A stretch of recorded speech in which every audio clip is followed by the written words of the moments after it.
उस दिन मेरे को लगा जिस दिन प्रधानमंत्री जी ने मनीष को जेल भेजा कि देश के प्रधानमंत्री पढ़े लिखे तो होने चाहिए। किसी का भी कम पढ़ा लिखा कोई गुनाह नहीं है, किसी का भी अनपढ़ होना कोई गुनाह नहीं है, कोई पाप नहीं है। चलो भाई, बहुत जरूरी है प्रधानमंत्री को पढ़े लिखे होना। अगर कम पढ़ा लिखा प्रधानमंत्री होगा, कोई भी आके उनको बेवकूफ बना देगा। कोई आके बोलेगा सर आप नोटबंदी कर दो, भ्रष्टाचार खत्म हो जाएगा। अब अगर कम पढ़े लिखे प्रधानमंत्री, उनको समझ ही नहीं है, वो नोटबंदी कर दी उन्होंने, भ्रष्टाचार खत्म हुआ। उस दिन मेरे को लगा जिस दिन प्रधानमंत्री जी ने मनीष को जेल भेजा कि देश के प्रधानमंत्री पढ़े लिखे तो होने चाहिए। इसीलिए मैं कह रहा हूं देश के प्रधानमंत्री को पढ़े लिखे होना बहुत जरूरी है। किसी का भी कम पढ़ा लिखा कोई गुनाह नहीं है, किसी का भी अनपढ़ होना कोई गुनाह नहीं है, कोई पाप नहीं है। सीबीआई कोर्ट ने कल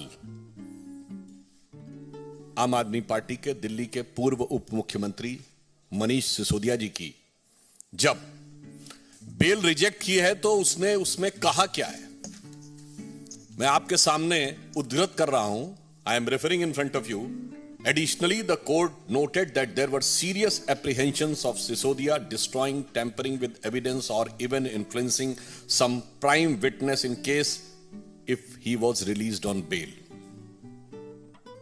आगे के बिंदु में कहा है, the evidence collected so far by CBI not only shows applicants' active participation in the above criminal conspiracy but also the prima facie commission of some substantive offences of the PC Act by him. और जो अगली line है वो मूल कारण है जिसके लिए वो सारा स्वांग रच रहे हैं। अगला ऑब्जर्वेशन है, Sisodia and other members of आम आदमी party are accused of manipulating an implementation of the Delhi excise policy to facilitate monopolization and cartelization of the liquor trade in Delhi. मतलब अब यह तथ्यों के साथ सामने आ रहा है कि सिर्फ श्री मनीष सिसोदिया नहीं बल्कि आम आदमी पार्टी के अन्य लोग भी इस प्रकार से भ्रष्टाचार के द्वारा यह शराब नीति को प्रभावित करने के लिए जिम्मेदार थे। अब जो अपने को कट्टर ईमानदार कहते थे वो अब भ्रष्टतम भ्रष्ट सिद्ध होते जा रहे हैं। इसलिए कोई ना कोई तो स्वांग रचना ही है। इसलिए यह विषय जिसको लेकर एक बार फिर उनको गुजरात में कोर्ट से फटकार लगी है, जो कि उनकी प्रवृत्ति के अनुरूप भी है। ये ऐसे व्यक्ति हैं जो एक नहीं अनेक बार कोर्ट के द्वारा डांट फटकार पा चुके हैं, माफी मांग चुके हैं।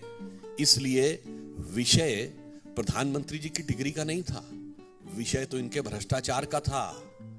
ये उसके ओट में उसे छुपाना चाहते थे और इसीलिए ये इस प्रकार का स्वांग रचना कि जो चीज पब्लिक डोमेन में है, जो चीज यूनिवर्सिटी की वेबसाइट पे है, उसे मांगने के लिए कोर्ट में जाना, तो ये सिर्फ कोर्ट का समय बर्बाद करना ही नहीं।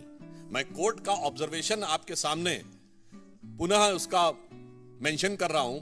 Further, despite the degree in question being put on the website of the petitioner university for all to see, despite this fact being made expressively clear with precision in the pleading before the court, and despite the respondent never disputing the degree in question either during the pendency of these proceedings or even during the final hearing.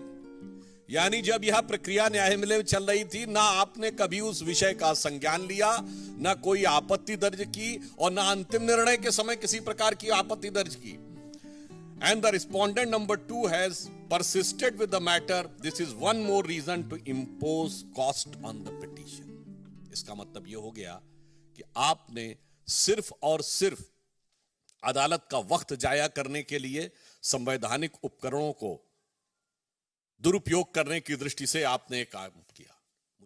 यही नहीं, अभी और सुनिए। यानी मैं कह सकता हूं कि वो नैतिक दृष्टि से भ्रष्टतम और राजनैतिक दृष्टि से निम्नतम स्तर के ऊपर आ गए हैं।